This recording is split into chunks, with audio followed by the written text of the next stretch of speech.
and we were listening to Escape the Fate. This was after Ronnie was let go from the band. I was like, wow, this is really really good. And and then when we got together, she was like, you got to check out Falling in Reverse. It's Escape the Fate's old singer. I was like, I didn't know Escape the Fate had an old singer, and literally became our favorite band like overnight. Like I was such a Ronnie Radke simp, dude. Like it's hilarious because I would try to talk about Ronnie Radke as much as I could so that my girlfriend would stay with me because that's how insecure I was. But I was talking about Ronnie Radke so much to the point where she was like, "You like Ronnie Radke more than me now. You haven't gone a single conversation with me today without bringing up Ronnie Radke." And I was like, I just want you to like me." And she was like, "Could you please go one day without bringing up Ronnie Radke?" But that was hard for me because I was like, they just dropped an album and I wanted to talk about the album with her. I was like, can we please just talk about the album? That's funny, man. Oh my god. Back in like high school years, it was mainly like I was really into Twisted and Metallica. One person that was in a band that I found their second band, kind of like we were referring to Ronnie Radke, is Ian from Five Finger Death Punch was in a band called Motograder beforehand. Okay. I was given the Motograder CD. I'm like, oh, this is pretty good. And then I found out the band broke up. And then like 2008, 2009, I'm listening to the radio of all things, and they're playing Five Finger Death Punch. I'm like, that's a guy from Motograder. Is this his new band? I've never heard of Motograder, right. And I can't stand Five Finger Death Punch. I don't blame you. It's too bro for me. Way too bro. Yeah, they're very like, I hate to say it, it's just like you said bro, but more like the college guys with the fucking monster drinks. That's how I describe the bro, because those are the bros around DuBois County. We don't have frat boys in DuBois County. Preps is what I used to call them. Oh God, I fucking cringe at myself. God damn. I used to call them the same thing. You're good. This is terminology I'm familiar with. So, and you bring up ICP. I gotta say this. You said you didn't get Falling in Reverse until earlier this year. I'm no juggalo by any means. Right. However, I don't know why, but like so I would shit on ICP and I would shit on juggalos for years. That's what I would do. I was like fucking juggalos, man. Those fucking weirdos with those fucking clowns and shit. Fucking Fago, whoop whoop. What the fuck does that even mean, bro? Holy shit. I don't remember why, but I turned on the Hocus Pocus music video one night at while me and my girlfriend were we live together now. We were just hanging out in the living room, and I turned on the Hocus Pocus music video because I was like, we're listening to Insane Clown Posse, and I was legitimately listening to it. I was like, this is kind of fucking good. I was like, but I couldn't tell her that. Tell her that. Like, I was like thinking to myself, I was listening to the lyrics. I was like, if you take the lyrics of Hocus Pocus and have Eminem rap them, no one would think it's cringe. People would just be like, oh, this is 90s Eminem, just talking about fucking around. Mm-hmm. And then I was like, but so I would constantly like play like ironically, quote unquote, I'd play it ironically. So like, haha, hocus pocus, joker, haha, haha. Like, and then eventually, like, my girlfriend would start playing it in the car, and I was like, oh, haha, you're a juggalo. She's like, you're the one that showed it to me. I was like, haha, Fago, haha. It's like, and it just. And then I started listening to like other Insane Clown Posse songs, and I was like, haha, ain't this funny? Like, we're listening to Insane Clown Posse. She was like, okay, this stuff sucks. I'm like, yeah, totally. It sucks. So have you found Twisted? Because they're kind of related to ICP. So, my first time ever hearing about Twisted was they were at Warped Tour one year, and I was like, fucking juggalos at Warped Tour? Oh yeah, it was a couple years ago. Yeah, I was like, fuck that. I'm not gonna go see Twisted. and I never listened to a thing of theirs like before or since. And then I bought the Backyard Wrestling video game, and Twisted was in the game. And I was like, okay, this stuff isn't too bad, but I'll play the shit out of Hocus Pocus. It has to be the remix though. I don't care for the original. It has to be the remix. I have to listen to the remix. I don't remember what that sounds like. Only reason I mentioned Twisted is so I met my now ex-wife the year I graduated from high school, and her and I were together for a very long time. Subsequently divorced and whatnot. But after she moved out, I started dating the girl I'm with now about 5-6 months after she moved out.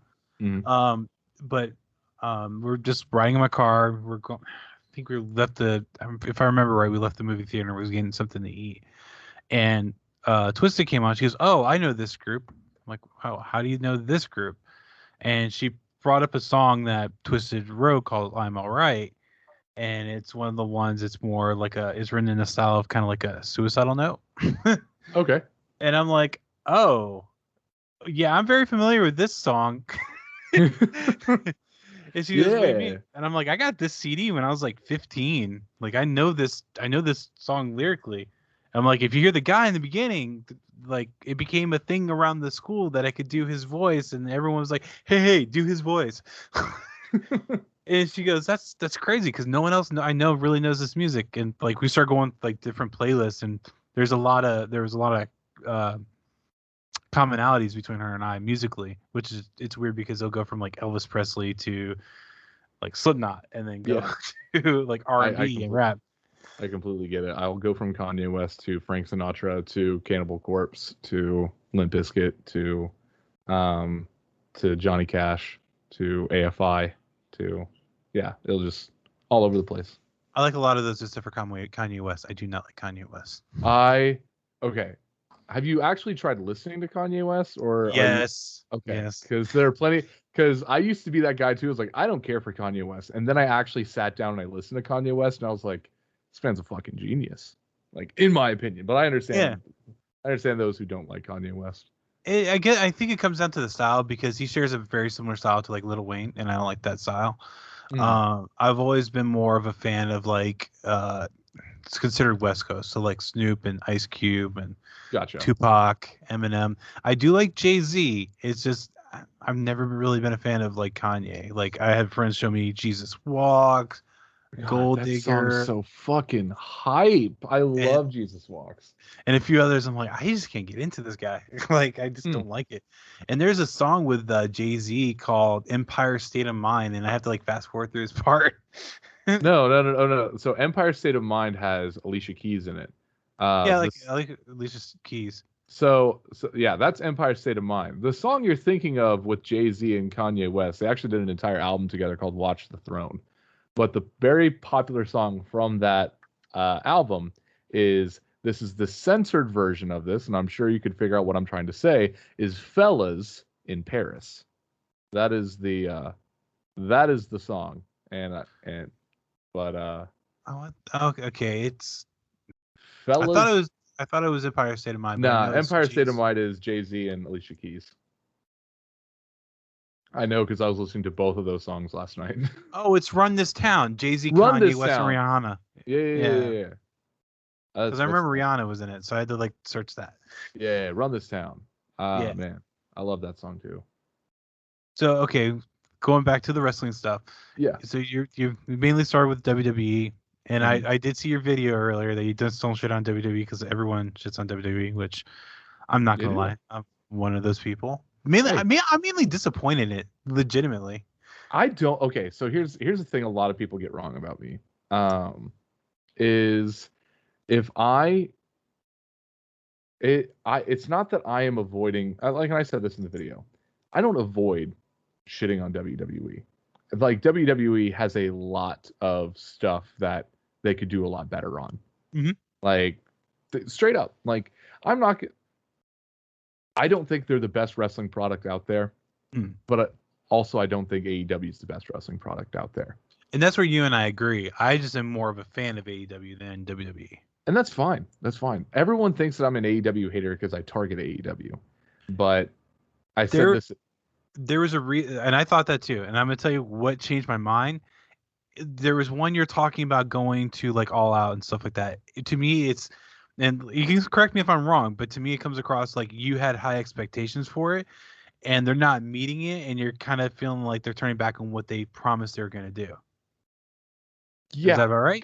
sort of like that, kind of. So when I went, so we went to All In. Me, my girlfriend Shimer, and my girlfriend's brother. We all took a big old trip to Chicago for All In, and I'm not lying. It is literally one of the greatest shows I've ever been to. It was so good, so good. And I was a huge fan of New Japan at the time, huge fan of Bullet Club. All and this has not changed. I have always hated Cody Rhodes. I've always hated him since he joined Bullet Club. I've hated Cody Rhodes. Mm-hmm. So, so I'm watching the show and I'm having a great time with it. And then they said they're going to make a promotion out of it. And I was like, that's fucking cool. That's cool. That's great. And it was essentially them, if you could remember, it was essentially them saying, we're going to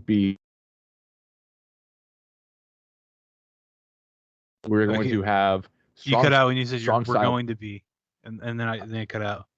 Oh, they said that we're going to be the New Japan of America.